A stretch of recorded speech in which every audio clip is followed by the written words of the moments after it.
Quantas pessoas procuram por razões para explicar seus fracassos, omissões, falta de desenvolvimento, elas apontarão para as pessoas que são seus maiores alvos, ao invés de assumirem a responsabilidade. Muitas vezes, a verdade é que você não fez a sua parte. É muito fácil responsabilizar o outro pelos nossos fracassos. Temos que parar e prestar atenção do porquê realmente não estamos conseguindo vencer na vida. Porque nós somos as nossas escolhas e nós plantamos hoje o que vamos colher amanhã. Em sendo assim, não me parece fazer muito sentido responsabilizar o outro por algo que deveria estar nas nossas mãos, não é verdade? Reflita sobre isso. Essa frase eu vi essa semana publicada pelo Bernardinho, chamando a atenção sobre a responsabilidade que nós temos pelos nossos fracassos. E realmente eu concordo com ele. Uma outra frase que ele postou, do Anthony de Mello, o Bernardinho postou na sua página uma frase do Anthony de Mello. Maturidade emocional é perceber que não tenho necessidade de culpar ou julgar ninguém pelo que acontece comigo. Uma frase complementar à anterior, né? Maturidade emocional é perceber que não tenho necessidade de culpar ou julgar ninguém pelo que acontece comigo. Ou seja, eu sou o responsável pelo que acontece. Está em minhas mãos a condução da minha vida. Cabe a mim escolher o que quero fazer e o que não quero fazer. Somos as nossas escolhas. E é assim que a vida acontece. Plantamos e colhemos. Se entendermos isso, tudo vai ficar mais fácil. Trago também um pensamento aqui nesse início de vídeo, para chacoalhar o cérebro, do padre Fábio de Mello. Não permita que a sua boca seja um território de expressões pessimistas. O que dizemos estabelece íntima comunhão com o que pensamos e sentimos. Algumas mudanças só acontecerão quando deixarmos de dizer as palavras que derrocam as nossas esperanças. Fantástico isso. Não permita que a sua boca seja um território de expressões pessimistas. O que nós dizemos estabelece íntima comunhão com o que pensamos e sentimos. Algumas mudanças só acontecerão quando deixarmos de dizer as palavras que derrocam as nossas esperanças.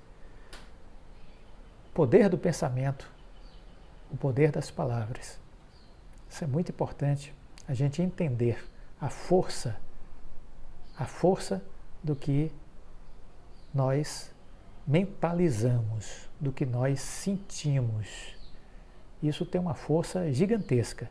Se a gente entender o tamanho dessa força, dessa energia, a gente vai aprender a lidar muito melhor com isso.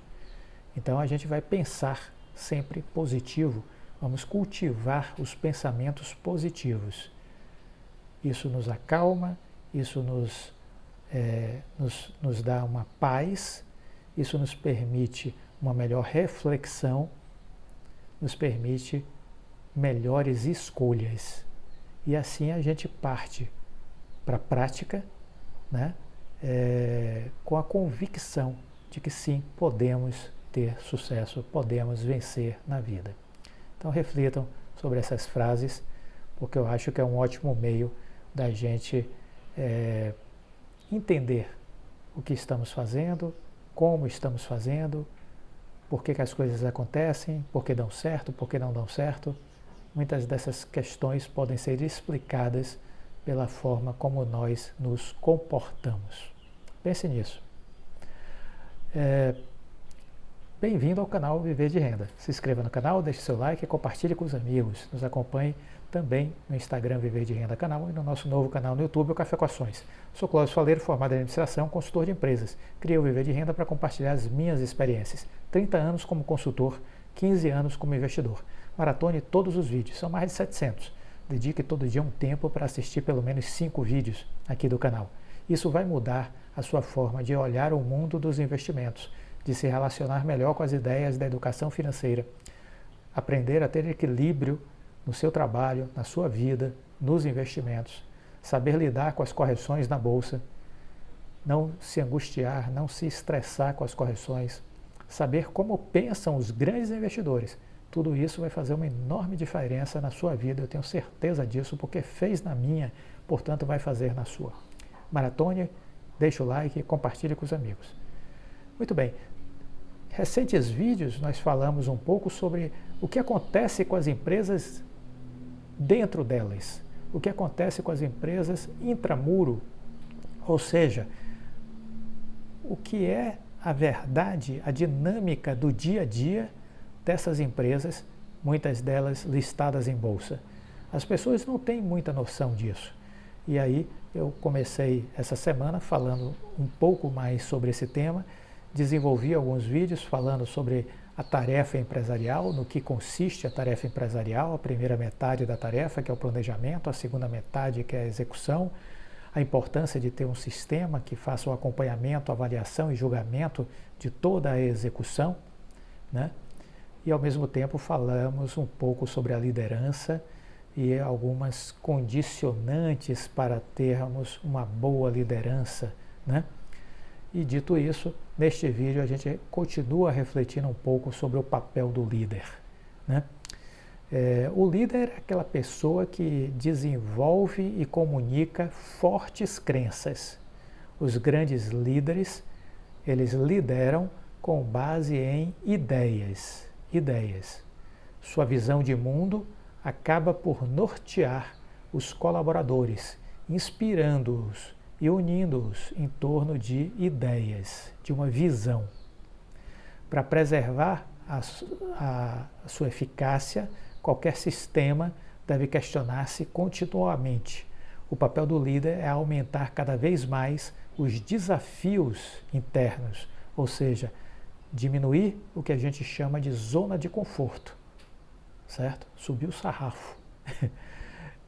Para quem acompanha os esportes, tem aquele esporte do salto em altura, né?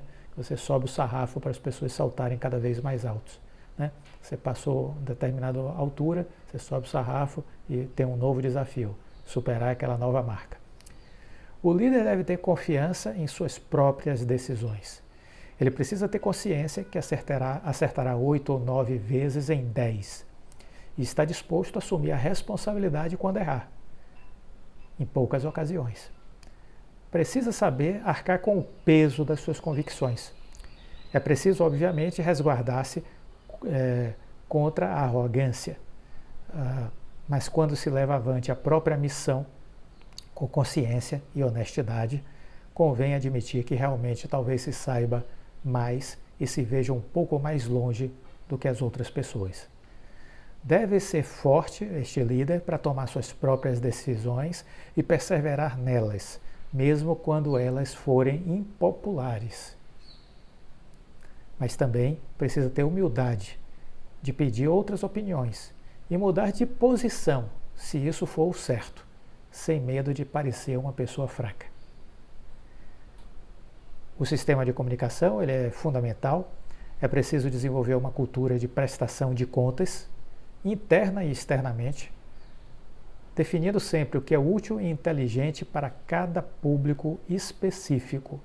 Definindo o que é útil e inteligente para cada público específico. É sempre de bom tom prometer de menos e entregar de mais. Algumas pessoas já me questionaram, o Rodrigo Abreu às vezes faz algumas projeções, não são muito conservadoras? Está aqui a explicação.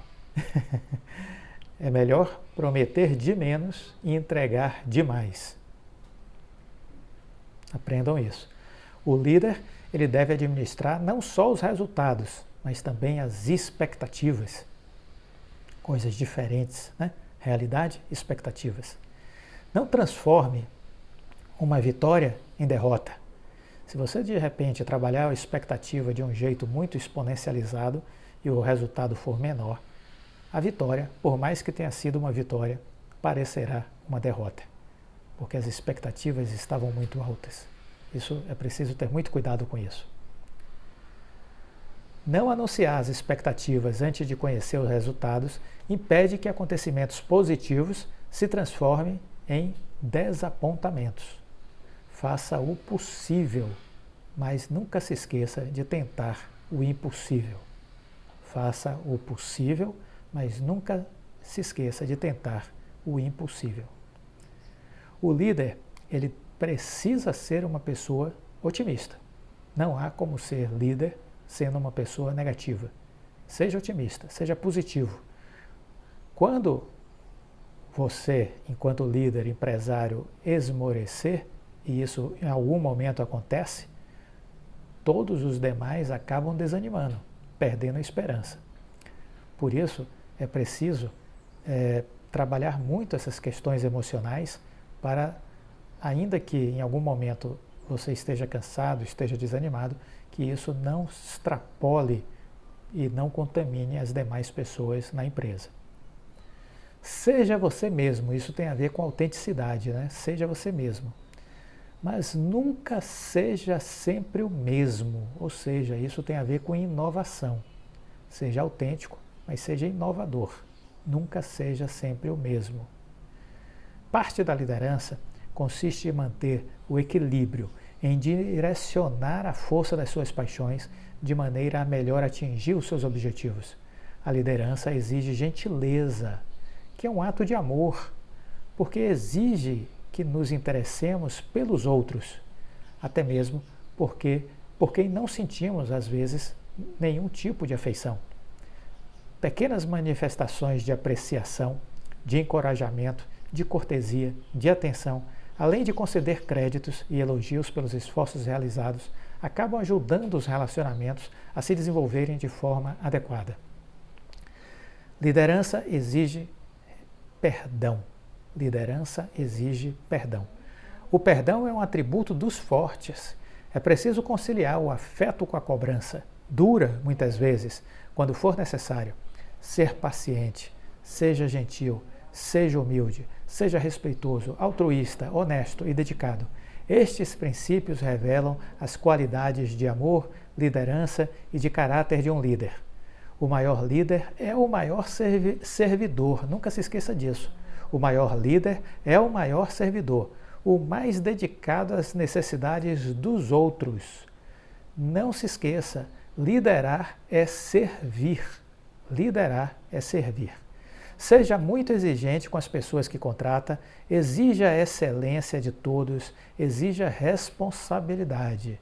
O líder competente não é mais aquele que tem atrás de si um grupo de pessoas que segue fielmente o rumo traçado e é recompensado pela sua lealdade. Os líderes competentes são aqueles que têm em torno de si pessoas capazes de exercer também a liderança quando necessário. Portanto, o líder acaba formando outros líderes.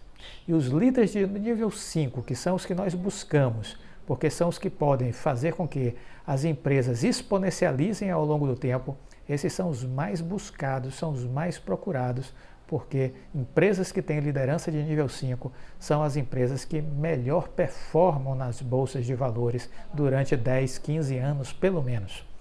E os líderes de nível 5 têm a capacidade de formar novos líderes de nível 5.